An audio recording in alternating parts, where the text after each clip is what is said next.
No, no, no. No, solamente por el Facebook. Ahí yo estoy con dos computadoras prendidas. Aguantá, es todo casero esto. Ya arrancamos, Horacio, ¿sí? Yo no tengo ningún problema, estoy a disposición. ¿Preparaste el mate? Ya estamos en vivo, me parece. Sí. Usted toma mate, no le molestará que tome mate. No, no, pero por supuesto, somos entrerrianos. Somos entrerrianos. Me extraña. Lo que quiero es pasar la información. Estamos saliendo en vivo. Un segundito, que quiero chequear eso.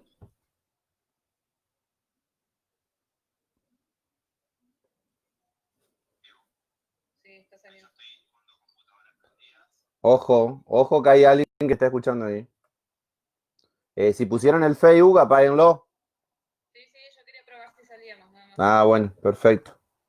Yo no lo he podido mirar todavía, no. Ahí está, ahí estamos. Perfecto, estamos saliendo. Buenísimo. Bárbaro. Bueno, Horacio querido, ¿cómo andás? Mira, en lo personal, soportando la cuarentena como todos. Ujú. ¿Qué vamos a hacer? Es lo que nos tocó vivir. Bueno, vamos a esperar un segundito que estamos tratando de sumar más televidentes, ¿sí? Mientras tanto, te voy preguntando para la gente que no te conoce, ya tenemos 6 en línea y se van sumando. Para la gente que no te conoce, ¿vos sos tucumano? De nacimiento, pero viví siempre acá en Buenos Aires. Sí. Vine a estudiar y ya me quedé. ¿Desde hace cuánto que estás en Buenos Aires? De 1972. ¿Qué época te tocó? Allá era peor. No sé si me explico. Sí, tal cual, tal cual. Che, Horacio, ¿y en Tucumán estudiaste en la Universidad Nacional de allá? ¿De qué equipo sos? Ah, estudiaste en Buenos Aires.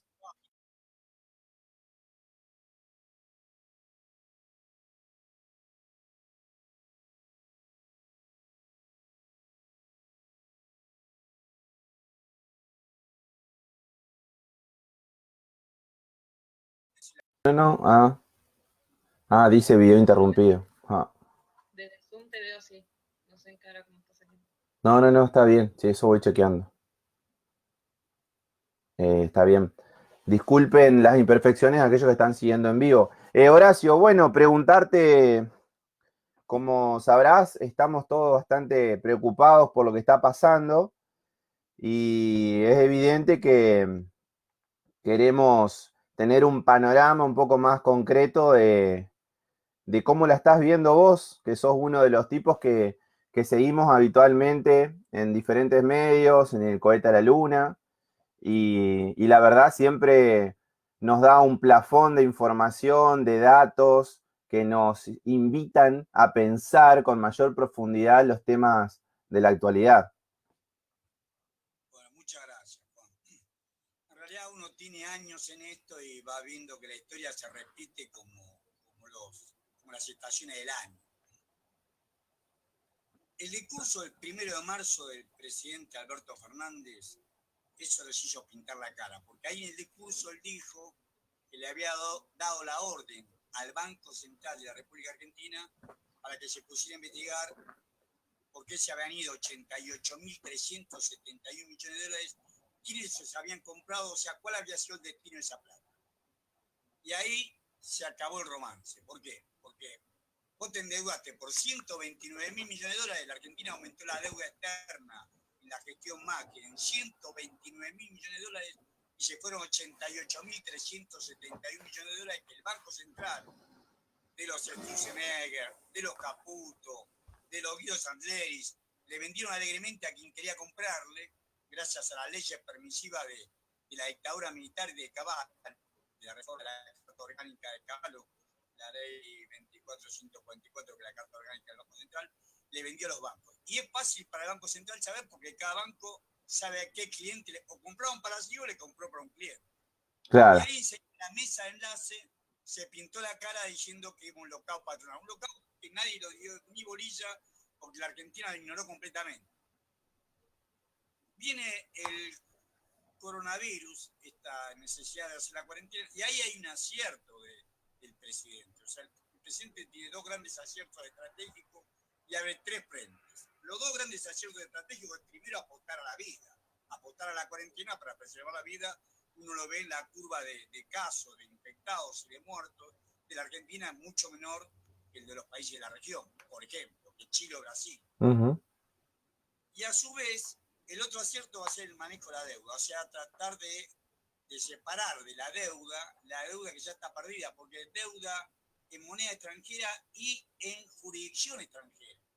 Se repite la figura del juez Tomás Griesa. Entonces, haber separado esa deuda, 62.000 millones de dólares, haberlo separado, eso seguro está perdido porque eso fue comprado por los grandes fondos de cobertura o fondos de pensión que administran esa plata, que son BlackRock, Fidelity, Franklin Templeton, Pinco y Vanguard, son las principales. Esos seguros ya tienen el 25 o el 33% de la tenencia de esos títulos, son 21 títulos distintos, tienen esos 21 títulos seguramente, habrá una excepción, pero en la generalidad de los casos deben tener ya el 25 o el 33% para evitar que se cumpla esta cláusula de acción colectiva que si el Estado lograba acordar con el 66% de los acreedores en un título y el 75% en otros, se hacía lo que el Estado había acordado. No hay ninguna forma de acuerdo. Lo del BP21 de la provincia de Buenos Aires con Fidelity lo demostró. Ellos ya tienen esa foto.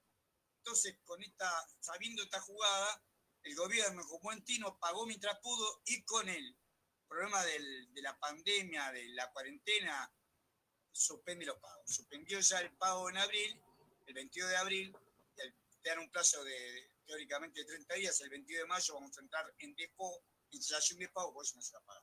Esos son los dos aciertos, pero abre tres frentes. El primer frente que abre con estos muchachos, no son nenes de pecho. Quiero decir que BlackRock es el principal acreedor privado de deuda externa argentina. Ahí hay una finalidad, bueno, pero me quiero ir del tema. Lo que quiero decir es que esa connivencia que existe entre los grandes supermercados, los grandes productores de Argentina, la misma connivencia que existe entre los grandes comercializadores de granos y de aceite del mundo, esto se llama así mismo ABCD, con los grandes productores del mundo. Y acá perdón. Sí. No, continúa. Sí. Sí. Bueno, entonces acá el problema que estamos viendo es que en el fondo es el problema de la tenencia de la tierra, o sea, la propiedad de la tierra. Nosotros nos encontramos con que, esto lo dice en su libro, Giardinelli, hace un libro donde demuestran que de las 42 millones de hectáreas cultivables que tiene Argentina, las 42 millones de hectáreas cultivables que tenemos una producción récord, la de 2019-2020 se calcula en 147 millones de granos. El 48% de esas tierras están alquiladas o pertenecen a 6.000 familias. Somos más de 45 millones de habitantes, 42 millones de hectáreas cultivables y 6.000 familias alquilan o son dueñas directamente del 48% de esas hectáreas. Lo vimos cuando se trató el Código Fiscal en la provincia de Buenos Aires. En la provincia de Buenos Aires, que tiene 25 millones, en Sierra Redonda, un poco más de 25 millones de hectáreas cultivables en la provincia de Buenos Aires, de las tierras más fértiles del mundo, 11.300.000 hectáreas pertenecen a 2.616 establecimientos agropecuarios. Lo vimos por el censo agropecuario. Ahora resulta que cuando se trata del Código Fiscal, el gobierno de la provincia de Buenos Aires demuestra que son 311 familias la dueña de esos 2.600 establecimientos agropecuarios, o sea que 311 familias, sociedades, son familias y sociedades, son dueñas de más de 11.300.000 hectáreas en la provincia de Buenos Aires. Obviamente, ahí también es una relación de una gran concentración de la propiedad, de una gran concentración de la producción, de una gran concentración de los acapiladores, de una gran concentración de los comercializadores, que son estos 5 que se llaman ABCD. Esa relación les permite a ellos esta posibilidad de sus exportaciones y ante la debida del Estado de control. A eso iba dirigida mi pregunta, Horacio, respecto a la propiedad de la tierra. ¿Cómo te parece a vos que podría ser una buena estrategia no digo de solución, pero por lo menos para atacar este problema? No sé si se aplica una cosa por el estilo, pero se me ocurría, no sé, en alícuotas de ingreso bruto en cuanto a la provincia, o trasladarlo quizás a un impuesto nacional, no lo sé. Grabar con una alícuota diferenciada por ahí a quienes son propietarios de más de 20.000 hectáreas, por ejemplo. Tiro una idea así al azar, no sé si se hace o no en la provincia de Buenos Aires, por ejemplo. Pero también tenemos otros problemas, que hay grandes terratenientes que además de ser los propietarios de estos supermercados, son dueños de los medios de comunicación. Entonces es como que todo tiene que ver con todo y obviamente manipulan o manejan sus intereses, digamos, de acuerdo justamente a la propiedad que tienen sobre la tierra. Y no se da solamente en la provincia de Buenos Aires, sino que son propietarios de, no sé, Corrientes, en Tucumán, en el sur, digamos. También tenemos el problema de la extranjerización de la tierra. Entonces, ¿cómo se puede solucionar eso? ¿Cómo se podría atacar como para que no sea tan alevoso el tema? Bueno, mirá, ese fue el problema en la provincia de Buenos Aires. Lo que trató de hacer Kicillof ni siquiera quiso hacer ningún estudio, quiso tomar lo que habían pagado el año pasado y aumentarle el pago, ni siquiera modificó la alícuota, ni hizo ningún tipo de inspección. Con la información que recabó quién es el senador de la tierra, le dijo, bueno, muchachos, ustedes van a pagar, ahora aumentamos, los que menos tenían aumentaron menos, pero la idea era aumentar de acuerdo a la inflación, aumentar cerca del 45-50%, ustedes van a pagar un 75%. Se le pintaron la cara, o sea, lo enfrentaron, porque el Senado de la provincia de Buenos Aires, de la época de Irigoyen, en el Senado votan las vacas. La distribución del poder del Senado hace que lugares donde hay espacio vacío, como es el caso de, no quiero tener problema con la gente de Tres Arroyos, o de Coronel Pringles, o de Villegas, o de Bragado, de todo el interior de la provincia de Buenos Aires, donde está mucho menos habitado que el conurbano. Vos tenés en la provincia de Buenos Aires unos 17, 18 millones de habitantes. El grueso está en los conurbanos, están alrededor de la ciudad de Buenos Aires, primero, segundo, tercer cordón. Estos que están deshabitados, sin embargo, la proporción de votos es 6-1 entre La Matanza y Coronel Pringles, por ejemplo. O La Matanza y Tres Arroyos. O sea, el Senado votan igual el de Tres Arroyos que el de La Matanza. Entonces, en el Senado, por más que en diputados se hubieran aprobado, el Senado no pasaba. Ya él después trató de meterlo por diputado. Bueno, pero ya primero lo metió como debe ser por el Senado de la provincia, por un impuesto que tenía que tratar el Senado de la provincia, y los senadores provinciales son del PRO, son radicales de derecha, radicales que hoy todo el radicalismo de derecha, radicalismo que está en Cambiemos, le votaron en contra. O sea, no le dejaron aprobar que solamente era al 75% lo habían pagado. Una consulta, Horacio. Con respecto a esto de las élites y la élite económica y la supuesta burguesía nacional, si existe algo que se llama la burguesía nacional, digo por el tema del papel que tiene la UIA y que ha tenido la UIA y esto de lo que vos decías de los 129.000 millones de endeudamiento, de 88.700 millones, pues se jugaron, no se invirtieron en el país. ¿Existe una burguesía nacional? ¿Existe esto de la huida, digamos, del nacionalismo de la industria? ¿O están justamente esperando otra cosa, digamos, desarrollo, como entendido como desarrollismo, de aumentar la industria? ¿Se está viendo así por las grandes corporaciones, por los grandes dueños de la industria? ¿Hay una lógica nacional de inversión? Está pasando, digamos, la única lógica es endeudarse y jugar no invertir. Mirá, en el caso concreto de la Unión Industrial Argentina, el presidente de la Unión Industrial Argentina es Miguel Acevedo, que está casada con la hermana del presidente de la Secretaría General de Agricultura. Y el vicepresidente es el presidente de la COPAL, que es la Coordinadora de Empresas Alimenticias, que es Daniel Pune de Rioja. Daniel Pune de Rioja fue abogado laboralista de la dictadura militar. Iba como representante de la dictadura militar, como abogado laboralista a las reuniones de la OIT durante toda la dictadura militar, hasta Aviñón. Desde 1976 hasta 1983, el representante, el abogado laboralista, representante del gobierno, fue Daniel Pune de Rioja. Él tiene un estudio laboralista porque fue a favor de la patronal. Y este es el puesto por la Copal, inclusive la renovó 2 años más. El perfil que tiene la industria argentina es a favor de la agroindustria. La industria, la MOI, digamos, la manufactura de origen industrial, es cada vez menor. O sea, lo que ha hecho el macrismo, lo que se había podido levantar con el kirchnerismo, que había podido desarrollarse algunos tipos de industrias, sobre todo pequeñas y medianas industrias, y se había logrado rearmar un tejido industrial, en 4 años de cambiemos se perdió. Y el papel que hace los Roca, porque ¿quiénes son nosotros? Mirá los personajes que son nosotros. Roca de Techín y el Tano, el nieto de Angelelli. El nieto de Angelelli la FIA. Rattacci y Roca, ¿sabes lo que hicieron estos dos hijos de? ¿Sabes lo que hicieron? Le pidieron al gobierno, primeramente Roca echó gente, el otro es Asindar, que también está echando gente ahora. Asindar, vos ves los representantes de la Unión Industrial Argentina, de las MOI, son Asindar, son Techín y son Rattacci. Estos tres le pidieron, con total de que están echando gente, y le están pidiendo al gobierno que le ayude con un sueldo complementario para pagarle a sus trabajadores. El colmo de la caradurez, ellos seguro que están entre los que compraron dólares y jugaron. Porque una persona puede comprar 1.000, 2.000, 10.000 dólares, pero no puede comprar $1.000.000. Que fueron 88.371 millones. ¿Quién compró 88.371 millones? Son ellos. Y entonces, para parar la cancha, están pidiendo al gobierno que le dé un sueldo anual complementario para poderle pagarle a su trabajador. Recordemos que ya en el gobierno de Macri, habían planteado esos 18 puntos, digamos, conjunto con la baña y demás. Al mismo Macri le plantearon esos 18 puntos que después derivó en lo que fueron los cuadernos y el carpetazo, digamos, para que se quedaran calladísimos. Pero muchachos se reconvierten. Ese fue un vuelo que tuvo en algún momento Techín, no Rattacci, pero sí tuvo Techín. Y como dijiste vos, salió los cuadernos para sacarlo a Roca de encima. Roca entendió el mensaje. Entendió el mensaje de Estados Unidos, le sacó la visa.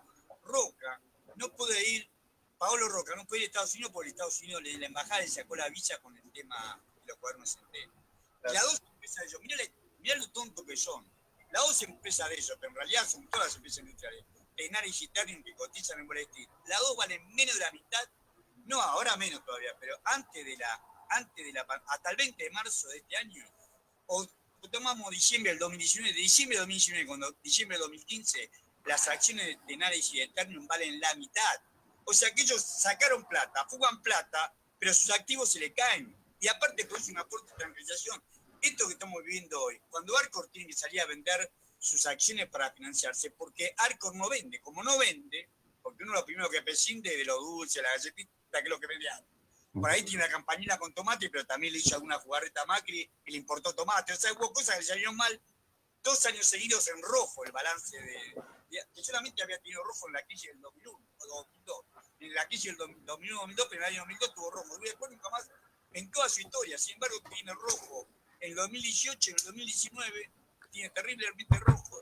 Y tienen que vender acciones. Esas acciones que se la compra uno de estos accionistas que la compran solamente para venderla afuera, la venden en Estados Unidos, porque Arcor también cotiza en Wall Street o en cualquier mercado donde se cotiza. La venden, se hacen de dólares, dejan los dólares allá afuera. O sea, hay una fuga de capitales permitida por el contado con líquido, operación se llama contado con líquido. De quién la operación, dejan los dólares afuera y a su vez Arcor se tranquiliza porque compró, sabe que Arcor vale más que lo que dice el mercado hoy. Sabe que Arcor vale más, entonces por eso la compra. Sabe que Techín vale más, sabe que YPF vale más. Hoy YPF vale, en valor accionario vale 1.500, 1.700 millones de dólares. Y recordemos que Kicillof pagó casi 5.000 por el 51%. Se cayó el precio del petróleo, pero la empresa está castigada además porque está en la Argentina. O sea, nuestra burguesía no es una burguesía ni nacional, ni inteligente, ni audaz, ni nada. Ha sido funcional al capital financiero y el capital financiero estaba en eso, si no te diría lo que le hacen, lo usan descaradamente, y estos tipos lo están usando descaradamente para que ellos, para fortalecerse ellos, un negocio financiero, le dan una ganancia, una rentabilidad financiera, pero están perdiendo por abajo el patrimonio y los activos acá. Agostino Roca, que fue el que creó el imperio de China acá, a Nieto le hubiera agarrado a patadas en el Tuchel. Esto es un ejemplo de lo que es la burguesía. O sea, nosotros, esto lo decía Jorge Buster, que fue un famoso profesor grosso de la económica. Y Basser decía eso. El drama que tiene nuestro país, que no tiene una burguesía nacional, no tiene una burguesía que realmente piense en invertir en el país, en producir más bienes y servicios, en aumentar la frontera de la producción. Están en el negocio rápido y financiero y así no va. A ellos también les va mal. Lo que pasa es que nuestra frontera es, cuando aumentan los precios, estamos aumentando la pobreza, estamos mandando gente. Vos le vas a distribuir el IFE de 10.000 pesos y no va a alcanzar, o alcanza cada vez menos. Y viene lo peor, que es lo del pan, que es lo que quiero decir antes que me encierren esto, me corriendo contra el reloj. Lo del pan es peor. Nosotros dijimos que tenemos 42 millones de hectáreas cultivables. Menos de 7 millones, vamos a redondear 7 millones, se cultiva trigo, porque el trigo era lo principal era la soja y el maíz, y el trigo siempre llegaba a la zona triguera, que era la zona sur de la provincia de Buenos Aires, se lo dejaba como un hecho cuasi marginal. Bueno, hoy ante la hambruna, no solamente el Estado hizo fuertes compras, el Estado para poder socorrer a los conurbanos de Tucumán, de Bahía Blanca, de Mar del Plata, Rosario, Buenos Aires, hizo grandes compras, sino que también compró fuerte Italia. Rusia, que es exportador de trigo, nos compra trigo a nosotros. Rusia, que es el principal exportador de trigo, hasta el año pasado fue el primero, el que exportó más trigo, nos está comprando trigo a nosotros, trigo pan, trigo para hacer pan, que es el 85-90% del trigo por nosotros para pan. ¿Cuál es el problema hoy? Hay compromiso. Nosotros tuvimos una producción de estos 147 millones de toneladas. Trigo se produjo, según la bolsa central de Rosario, 18,8 millones de toneladas. 18,8 millones de toneladas. A su vez había un excedente del año de la cosecha pasada de 1,7 millones de toneladas. Pero tenemos un pedido de 14,5. Nosotros consumimos 500.000 toneladas de harina por mes. O sea, necesitamos 6 millones de toneladas de trigo. Necesitamos 6 millones de toneladas de trigo y el excedente está quedando, si se cumplen con todos los compromisos externos, son 5 millones de toneladas. Estarían faltando 1 millón de toneladas de trigo. Lo marqué con los números, pero 18,8 producimos, teníamos un sobrante de 1,7 y tenés un pedido de 14,5. Te quedan 5. Y vos necesitas producir 6 millones de toneladas para producir pan. Es el consumo que tenemos. Por eso está aumentando la bolsa de 50 kilos de harina a rajatabla, porque ellos saben que así como estamos, no cubrimos la necesidad de la población. Entonces, o prohibís la exportación, o como ha pasado otra vez, tenés que importar de Uruguay si es que Uruguay te vende. Horacio, ¿qué hacemos en ese sentido? Porque es muy claro el panorama que estás brindando en virtud de describir las características del poder económico que habitualmente no se suelen conocer en los ámbitos académicos, políticos y demás. Es como que todo el mundo siempre pone el foco en los pobres, en los negros que reciben planes, en el IFE, y nunca se cuestiona al poder económico, digamos, a los ricos, que son los verdaderos culpables de las situaciones de desigualdad. ¿Qué medidas, no solamente desde el gobierno, desde nuestra sociedad, de los espacios de militancia, culturales, académicos, habría que implementar en el corto plazo para poder empezar a revertir todo esto? Porque si no, parece que siempre es la misma historia.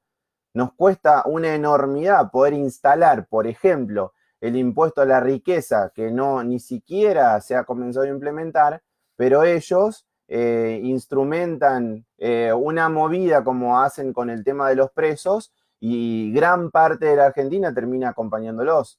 Es una cuestión de colonización que termina siendo muy grave.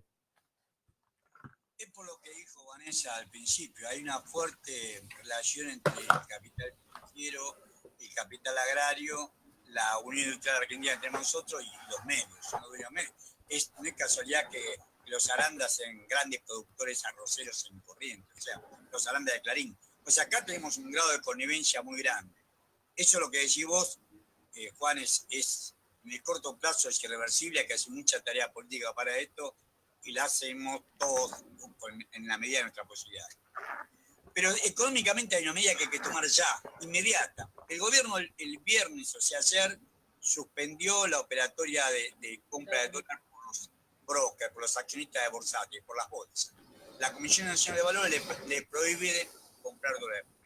Esos son el principal comprador de dólares, son los bancos. Hay que prohibir el contado con líquido, así como por la cualquiera vos no podés salir de tu casa. Hay que prohibir terminantemente el contado con liqui y el dólar MEP. Hay que prohibirlo. Hay que prohibir toda operación con dólar. Es más, yo no sé cuánto, si lo puedo decir, pero vos tenés depósitos en dólares. Iría lo hizo. Y también lo hizo Menem. Recordemos que el 28 de diciembre de 1989 le colocó por los dólares un bono. ¿Se acuerdan del famoso plan Bonet de Herman González fue. Herman González, si no me acordaba, gracias, de Herman González? El famoso plan Bonet de Herman González fue eso. Lo que pasa es que los bancos sabían que ese bono después lo iban a poder cambiar al 100% en las privatizaciones. Acá no va a haber. Horacio, te perdimos. Por todo el audio, no. Te moves mucho, estás como muy nervioso. No te escuchamos. A ver. Sale ahí está, ahora sí. Ahora sí. Mirá, lo que estamos diciendo es que vos tenés que, así como yo no puedo salir de acá por la cuarentena, tenemos que prohibir toda operación que sea con dólar, todas.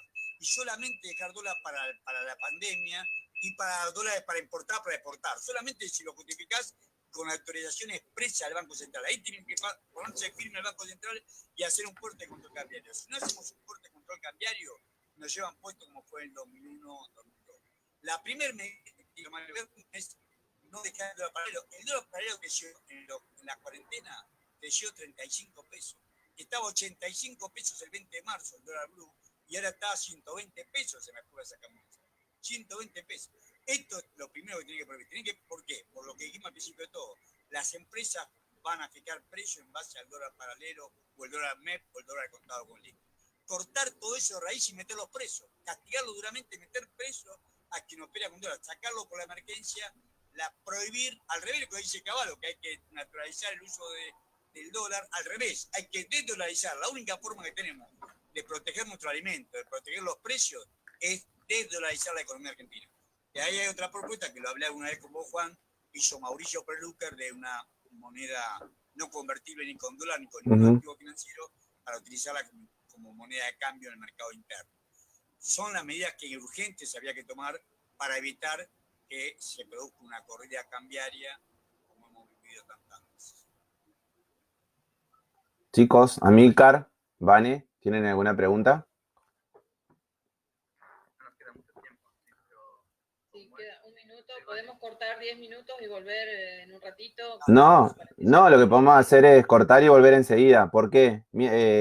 Pero que que nos corte Zoom. Cuando nos corte Zoom, y no queremos hacerle el chivo, volvemos enseguida, ¿sí? Pero por ahora seguimos, porque a veces se sigue y no se corta. Ojo con eso.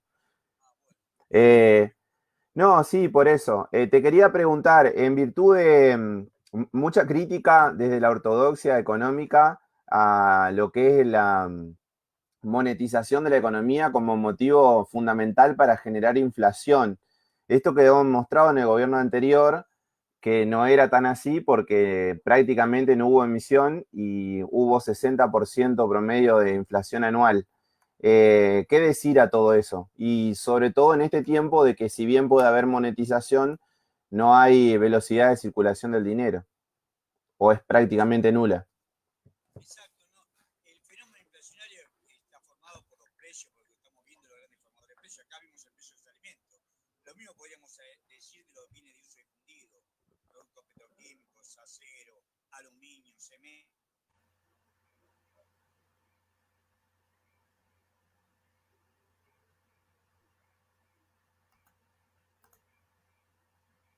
Uh-huh.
comprar con esa plata dólares y jugar.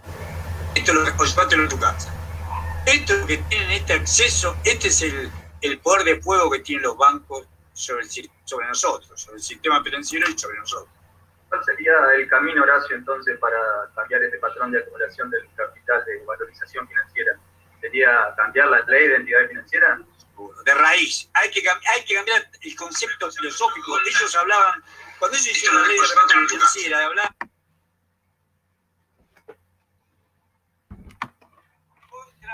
por la libertad del sistema financiero, por la libertad del sistema financiero, contra la represión financiera, palabra de honor, el lenguaje que utilizaban ellos, porque represión es la palabra de la traducción de la inglesa, contra la represión financiera. La represión financiera era el control de los depósitos que había hecho antes que viniera la dictadura militar. La verdad, se había volado por el aire con el autoridad, pero el peronismo que tenía esa claridad de la asignación de los recursos vía el Banco Central, la asignación de depósitos, era con el depósito de la Banco Central. No tardan porque no se queda de la Banco Central.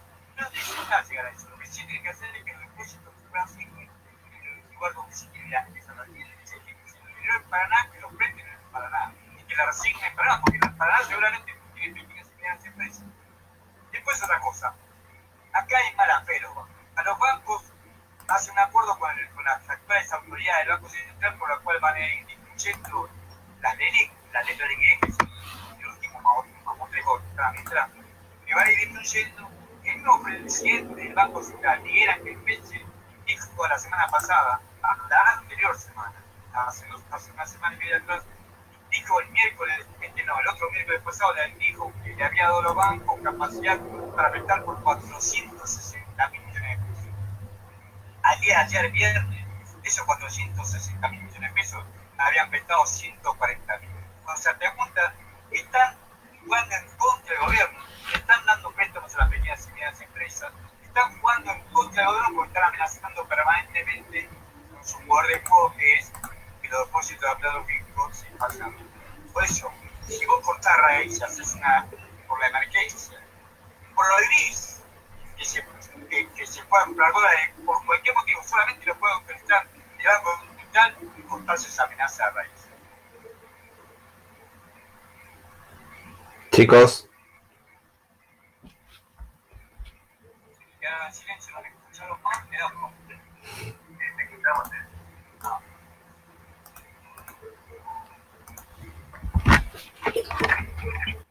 Vos repetí la jugada. 460 mil millones de pesos tienen para prestar los bancos a las pequeñas y medianas empresas y prestaron 140 mil. Al día viernes, de los 460 mil millones de pesos prestaron 140 mil. Los otros lo siguen teniendo, ganando plata porque el Banco Central está pagando una tasa por eso. Es ridículo esto. Esto totalmente va en contra de la lógica más elemental. Hay que forzarlo a que le presten a la pequeña y media empresa. La pequeña y media empresa le tiene que pedir al Estado porque no le puede pagar el sueldo de abril que no trabajaron, no le puede pagar a sus trabajadores. Lo iban a financiar los bancos y no se lo financian. ¿Me escuchás? Horacio. Hay un perro que ladra. Ahora sí se escucha, Juan Pablo. Ah, es mi perro, sí. Bueno, atalo, Horacio. Es mi perro el que ladra, perdón. El que tenga perro que los ate, decía el uruguayo ¿cómo es? Citarrosa. ¿Te lo puedo mostrar? ¿Me cae, Vanessa, que te lo muestre? Sí. Ahora, el técnico no quiere aparecer en cámara. Pero eso es más que un perro. Es un león. Hola, Vanessa. Hermoso. ¿Cómo se llama? Horacio se llama. Horacio Junior. Perdón la interrupción. Escúcheme, la única forma que tenemos es regular. La función del Banco Central es establecer la regla de juego, regular la actividad bancaria. No podemos quedarnos cruzados de brazos o tímidamente. Le prohíbe la Comisión Nacional de Valores a operar con lo que se llaman los brokers, las operaciones de compra de dólares. ¿Cuál es el papel de Pelle hasta el momento? No te escuché. El papel, digamos, del presidente del Banco Central, director del Banco Central, que está haciendo bastante... Mira, yo trabajé con Miguel Pérez, sé que es un tipo honesto, trabajé con él porque vino el radicalismo como que yo, el radicalismo. viene intransigencia popular. En mi caso yo vengo del sabatinismo, pero él viene del rabanarismo, que era un movimiento importante en la ciudad de Buenos Aires. Él es un tipo honrado, yo no dudo de eso. Que hay directores valiosos en el Banco Central, pero evidentemente están peleando con un monstruo, como ha sido tantos años, consolidado con tantos años, y no le hacen cumplir la regla de juego. La regla de juego que había 460.000 millones para prestar, prestalo. Que tiene que estudiar claro, si nunca le prestaron a nadie, nunca le prestaron a ninguna pequeña y mediana empresa. Y si le prestan a los amigos. Van a inventar, tienen que regular aparte a quién le prestan, porque van a inventar empresas pequeñas y medianas, lo han hecho tantas veces, son la famosa carpeta fantasma. Ahí tenemos un cáncer social que es el sistema financiero argentino. Los bancos los piratas ya no tienen un parche en el ojo, una pata de palo y un garfio en la mano derecha y un lorito en el hombro. Son los bancos. Los bancos son los verdaderos culpables de esta puerta de acceso de entrada y salida de los dólares. Tienen este manejo, bueno, hay que evitarlo. Hay que prohibirle y hacerlo que estrictamente lo hagan para, te repito, dada la pandemia, dada la situación de crisis que estamos viendo, no sabemos cuánto va a durar, esto ya se tenía que haber hecho. Exigirles que no puede haber ninguna operatoria en dólares que no sea para la pandemia. Si vos tenés que comprar equipos del exterior para la pandemia, para luchar contra el coronavirus, COVID-19, bienvenido sea. Si vos tenés que comprar insumos para poder exportarlo después, si está comprobado para exportar, como hacía Guillermo Moreno, importo $1, exporto por lo menos $1. Lo que hacía Guillermo Moreno, que parece rústico, pero lo hacía. Y esto hay que volver a repetir. ¿De qué te reís, Juan? Me río porque tenemos fanáticos de Moreno en el espacio. ¿No te escuchás, Juan? Ah, espera. No se escucha lo de Juan. No lo escucha Juan. Es tuya, Juan, reclamala, Juan. Me río porque en el espacio tenemos fanáticas de Moreno. No, por ahí una pregunta. Tienen que pagar la crisis, es así. Es una frase de Guillermo, pero la comparto totalmente. Sí, hablando de Guillermo, él hace las mismas críticas en relación a cuidar los dólares, como ha vertido la opinión hoy Horacio. Te quería preguntar en relación a algo que hablamos el otro día con Santiago, y viste que ahora todos los países están con estos paquetes de medidas keynesianas para poder salir de la crisis, tanto del PBI, inyectando recursos y demás. Según él, eso da resultado específicamente en los países centrales que ya están desarrollados. En los países como el nuestro no alcanza porque necesitamos un desarrollo en el largo plazo, y con lo cual hizo mención a la necesidad de instrumentar ciertas teorías latinoamericanas, digamos, de política económica. No sé cómo lo ves vos a ese tema. Un esquema desarrollista. Mira, el Estado ha hecho y está haciendo un notable esfuerzo para poder socorrer con los pocos recursos que tiene. Recordemos que el Estado tiene déficits operativos, o sea, tiene un déficit primario. Antes de pagar sentencia de deuda estamos deficitarios. Recordemos que se cayó fuertemente la recaudación. Ya se venía cayendo la recaudación. A partir del 20 de marzo, al no poder salir a la calle, se cayó muchísimo más. O sea, el Estado no tiene recursos. La función la tendría que haber hecho el sistema financiero. O sea, una parte del apoyo lo hizo el Estado y lo está haciendo. Y lo que tienen que hacer los bancos no lo hacen. O sea, una parte cuando comunica, cuando el jefe de gabinete comunica la medida de apoyo, habla de las medidas fiscales y no está hablando de las medidas monetarias. Acá lo que vos necesitas es cash, plata. La gente necesita plata para ir a consumir. El otro renglón que hay que ver y seguir muy de cerca es el desabastecimiento, que es lo que hablamos al principio. Pero la gente tiene que tener plata. ¿Qué hace un trabajador si no tiene trabajo? No tiene plata en el bolsillo y tiene que alimentar a la familia. Estamos en una situación muy complicada. Seamos un país subdesarrollado, o seamos el país que seamos, le tiene que dar algún tipo de respuesta a él. Por supuesto, los países desarrollados pueden hacerlo porque tienen recursos. Estados Unidos y Europa, aunque Europa en forma bastante más moderada que Estados Unidos. Estados Unidos un desastre por el desorden, porque negó la enfermedad, decía que era un virus chino, por graves errores de la conducción estratégica de ese país, seguro. Pero han jugado muy fuerte, le han pagado a las pymes para que las pymes tengan a la gente en su casa. O sea, en Estados Unidos puedes hacerlo. En Europa, en forma más... Estados Unidos en un solo día emitió dinero por el doble del PBI nuestro, por $700.000 millones en un solo día. No me acuerdo qué fue, pero en marzo emitió por $700.000 millones. O sea que ellos están haciendo una medida pro la crisis, para superar la crisis, de profunda liquidez y de gasto público para superar la crisis. La Argentina lo está haciendo a costa del Estado, a costa del Estado nacional, provincial y municipal, a costa del esfuerzo propio, ya está. La parte fiscal más no vamos a poder, falta la parte financiera. No vamos a tener una ayuda del 10% del PBI, como puede llegar a tener Estados Unidos o Alemania. No vamos a llegar a ese porcentaje. Pero con nosotros tenemos un 3 o un 4% del PBI, ya es bastante, ya por lo menos garantizás que la gente coma. Acá lo principal para que la gente pueda seguir soportando la cuarentena, pues, lo entras a flexibilizar, y eso no me meto porque es un tema de salud, o entras a flexibilizar la cuarentena o le da recursos a la gente. Por eso yo decía en el bloque anterior que hay una propuesta de un dinero que el gobierno no está muy de acuerdo. Sí está de acuerdo, por ejemplo, Mario Cafiero, que fue el que lo propuso. Mario Cafiero, que es el tío de Santiago Cafiero, que está en el Instituto Cooperativo, ahora me acuerdo, no, INAE, el Instituto Nacional de Acción Cooperativa. Mario Cafiero, que es el tío de Santiago Cafiero, Mario Cafiero propone esta moneda digital. ¿Por qué? Porque él está a cargo de todas estas cooperativas, que muchas de ellas son del interior, y vos tenés los elementos, tenés los equipos, tenés todo, y no tenés el aceite, que es el dinero para ponerlo en funcionamiento.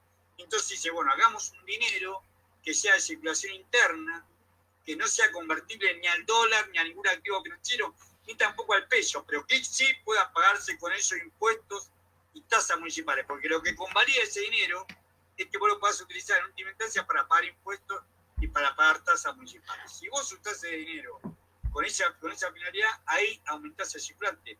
Vos me hablabas, Juan, de la baja liquidez que tenemos nosotros. Por supuesto, tenemos una baja liquidez porque no hay crédito, porque el grado de oferta monetaria con la que queramos medir sobre el PBI es muy bajo. Todo eso es cierto.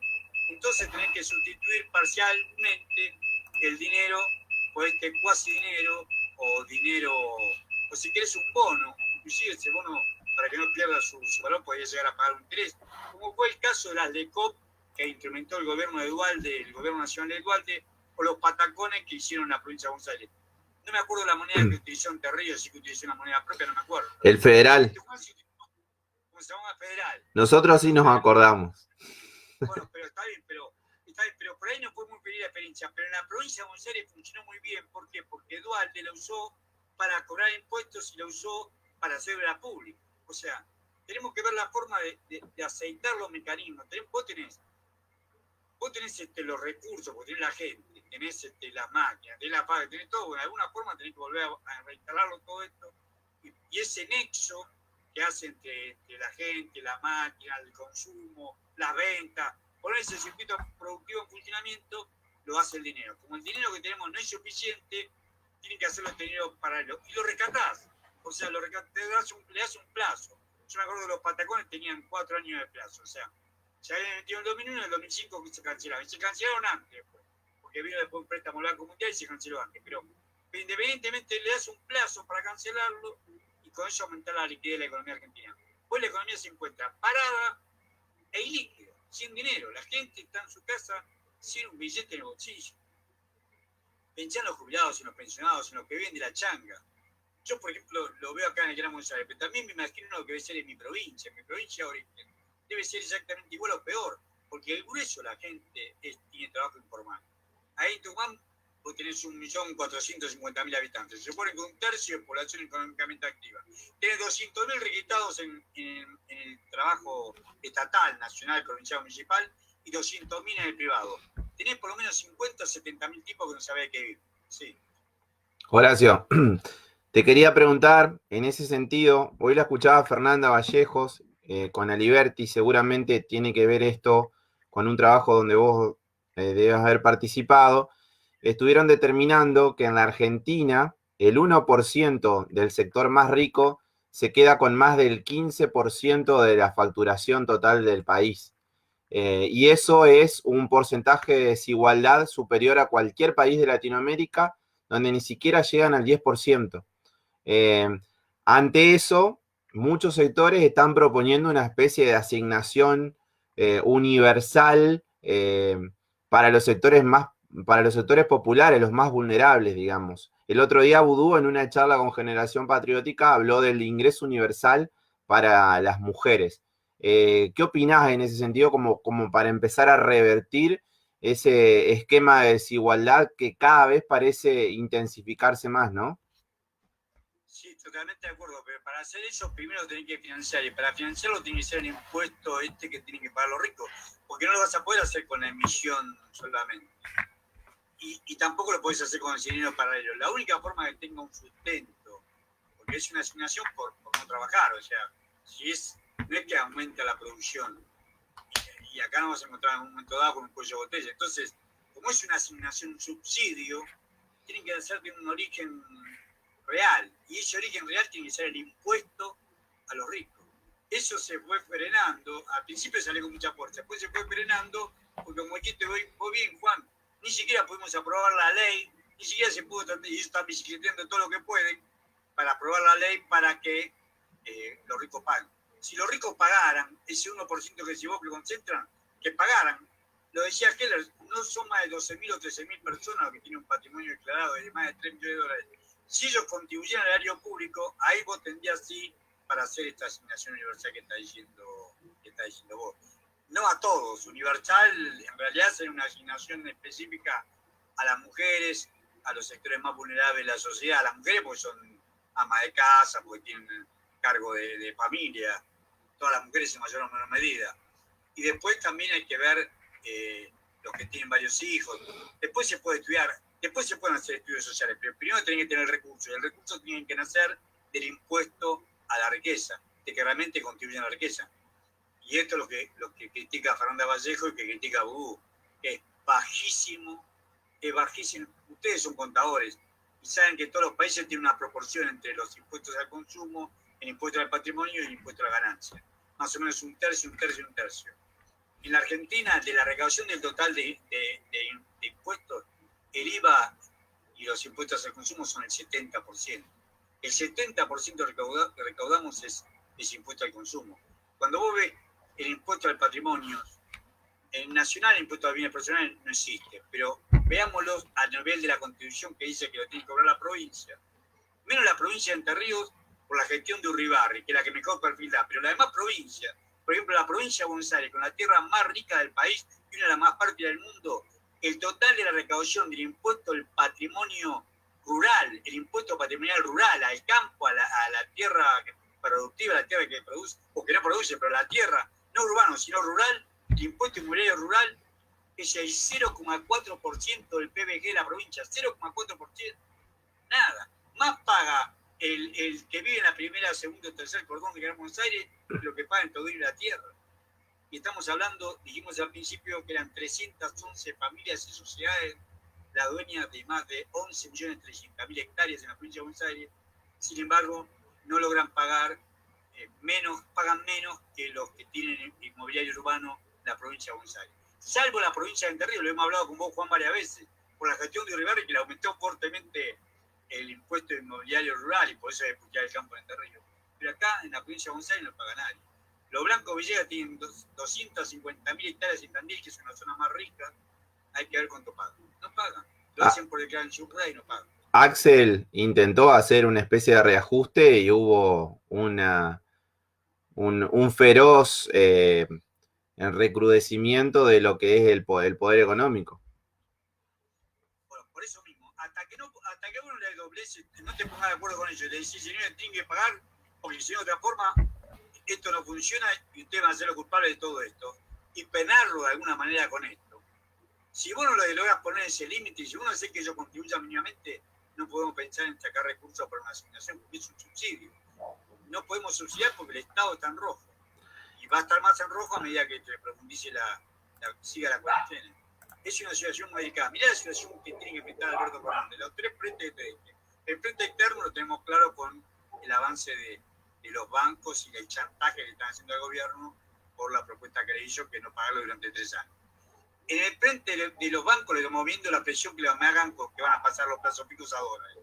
Y en el frente de los precios, tenés estos grandes formadores de precios, y a su vez cuando vos ves cómo se financia el Estado, te lo desfinancia en el proceso para que el Estado tenga fuerza para poner reglas del juego. El Estado tiene que regular, la principal función económica del Estado es regular la actividad económica, establecer reglas de juego. No la puede establecer la regla de juego en los bancos, tampoco puede establecer la regla de juego con la distribución y el precio de los alimentos. hasta ahora se mantiene porque Argentina es un gran productor de alimentos, pero el caso que conté del trigo es verdad. Estamos, según las cuentas que maneja la Bolsa de Cereales de Rosario, están destinando al mercado interno un poco más de 5 millones de toneladas y se consumen 6. Ahí vamos a tener problemas. Respecto a esto quería preguntarte dos cosas. Una sobre el sistema de seguridad social, cómo lo ves, qué perspectivas tenés al respecto, y otra que en el blanqueo que se hizo durante el gobierno de Macri se calcula que solamente blanquearon una tercera parte de los dólares que tienen en el exterior. Hasta el momento, según tengo entendido, no se está haciendo nada al respecto de eso. No sé qué opinión te merece. Y es clarísimo lo que dijo Vanessa. Mirá, ellos cuando declararon la ley de licenciamiento fiscal en el 2016, declararon afuera que tenían 93.300 millones de dólares. Declararon, no los tuvieron que traer, te acordás que pagaron un 5% de esa suma en pesos al tipo de cambio oficial. En ese momento el tipo de cambio oficial estaba a 13 pesos, estaba atrasado. 93.300 millones de dólares. Y según la balanza de pago, según el INDEC y la balanza de pago, se estima que los residentes argentinos en el exterior tienen más de un PBI nuestro, 399.000, casi 400.000 millones de dólares, 399.500 millones de dólares tienen de activos financieros. Es obvio que uno de los graves problemas es que ellos no declaran esto. Ahora, como están cruzando información, la OCDE, esta denuncia que hizo la PIP de Mercedes Marco del Pont, de haber encontrado 950 cuentas, de las cuales 700 ni siquiera habían declarado el impuesto a los bienes personales, ni siquiera hacían de cuenta que estaban por debajo del mínimo imponible de bienes personales. 700 de esas 950 cuentas ni siquiera la habían declarado. Los otros habían declarado muchísimo menos, pero por lo menos estaban declarados. Aparecen 950 cuentas con 2.600 millones de dólares. Ahí tienen que entrar a tirar esa punta. Lo que pasa es que con la pandemia y sin poder moverte no lo puedes hacer. Hay que hacer un peine informático muy serio, entrar a tirar esa punta para llegar a estos grandes centros de decisión. Decirle, bueno, señores, ustedes tienen tanta plata, ni siquiera contribuyen a la ley de público con esto. Y por supuesto, penar, castigar. Horacio, nos van quedando poco menos de 15 minutos, poco más. Así que vamos a tratar de resumir. La verdad que ha sido un placer ir charlando con vos, más allá de algunas imperfecciones técnicas, pero queda muchísimo material interesante para poder analizar. Ha habido ministros de Economía en la Argentina que han hecho muchísimo daño y que nunca pasaron por las rejas. Me refiero a Domingo Felipe Cavallo, a Sturzenegger, que si bien no fue ministro de Economía, fue viceministro de Economía, fue presidente del Banco Central. Y el caso de Vudú, por ejemplo, es un emblema de la persecución política. ¿Qué pensás al respecto? Porque muchos indicadores hacen mención como que Amadou Vudú a esta altura ha sido de la última democracia el mejor ministro de Economía. Bueno, por lo menos para mí, yo también, porque yo colaboré en ese equipo. Yo te digo, mirá, lo de Amado es claro que es una persecución política. Amado, dicen que le dijeron que tal cosa, no hay ninguna prueba. Y aparte, lo más grave que el que lo acusa, después se demuestra que recibe el gobierno de Macri un subsidio para hacerse un hotel en Mendoza, o un cuasi hotel en hospedajes. Bueno, todo esto demuestra la debilidad de la acusación. Pero lo que decimos también es cierto, nosotros tenemos que empezar a castigar a los malos gobiernos, así como Alfonsín tuvo la grandeza de hacer el nunca más para por lo menos los mayores líderes de la dictadura militar, y Videla murió en la cárcel. Estos tipos tienen que penar por lo que están haciendo. No puede quedar Caputo, que coloca un bono a 100 años, inclusive queda problemas ahora para refinanciarlo, y están dando por la calle. Él es el que lo trae a Franklin Templeton y a BlackRock. El socio de Caputo, Gustavo Cañonero, que cuando Caputo era presidente del Banco Central, era el vicepresidente del Banco Central, era el representante de Franklin Templeton en Argentina. O sea, cuando vos entras a cruzar la información, te das cuenta que pertenecen a la misma banda. Ahí hay una connivencia, hay una asociación ilícita. Eso tiene que ser castigado y penado. Y ahí tenemos otro gran frente que tenemos en contra, la justicia. Kirchner, cuando entró, lo primero que hizo, yo no vengo del raitismo, ni siquiera kirchnerista, no lo voté aquí, no lo había votado aquí, no había votado al viejo Bravo. Y Kirchner me hizo abrir los ojos cuando lo primero que hizo se metió con esa vaca sagrada que en mi vida pensé que no se iba a meter, que era la justicia argentina. Le echó a Nazareno, a Boquiano, a todos esos jueces corruptos del menemismo, y removió. Tal vez no fue tan buena la remoción porque los tipos tenían más nombres que lo que después realmente hicieron. No quiero ofender a nadie. Pero renovó por gente que era proba y que era gente respetada en el sistema judicial. Acá hay que hacer lo mismo. No ganamos nada respetándole a los jueces, porque los jueces son los que hacen que Vudú tenga que estar con domiciliaria y Sturzenegger o Cavallo estén en libertad y todavía den cátedra y digan lo que tenemos que hacer o lo que tenemos que dejar de hacer o lo que no podemos hacer. Es claro y estoy de acuerdo con lo que decís vos. Chicos. Ahí perdí la voz, ¿me escuchan? Sí, si no te hacen preguntas los chicos, te voy a hacer yo. Ocurre que mi perra que está afuera ladra y no me deja hacer preguntas. Bueno, ¿es posible que llevemos adelante en algún momento un YAPI o algo parecido? Porque siempre tenemos que renegar con la especulación de los sectores que están ligados a la economía agroexportadora, digamos. Mira, ahí claro que hay que controlar la subfacturación de exportaciones, que hay que hacer algo. No sé si un YAPI, no sé si era para un YAPI, pero hay que controlar la venta. No son tantos puertos los que tenemos y están todos sobre la hidrovía del Paraná. Usted lo vende ahí desde el Paraná mismo. Hay que controlar lo que entra y lo que sale. Eso tiene que hacer por peso. En Holanda sacan los barcos por peso. O sea, ahí no por declaración, pero tenemos que hacer alguna contratación física de lo que realmente están importando. Es obvio que por la hidrovía del Paraná sale mucho más de lo que declaran. Y es obvio cuando vemos que ellos fijan los precios por el paralelo. Si fijan el precio por el paralelo, porque venden una parte por el dólar oficial y otra parte por el paralelo. Y van a fijar por el mayor. Hay muchas tareas para hacer. Se necesita armar equipos, organizar equipos. Recordad que el Estado, lo poco se había avanzado, lo mucho se había avanzado en el kirchnerismo, lo desarmó el macrismo. Y el macrismo sigue teniendo gente. Al revés que, hay veces que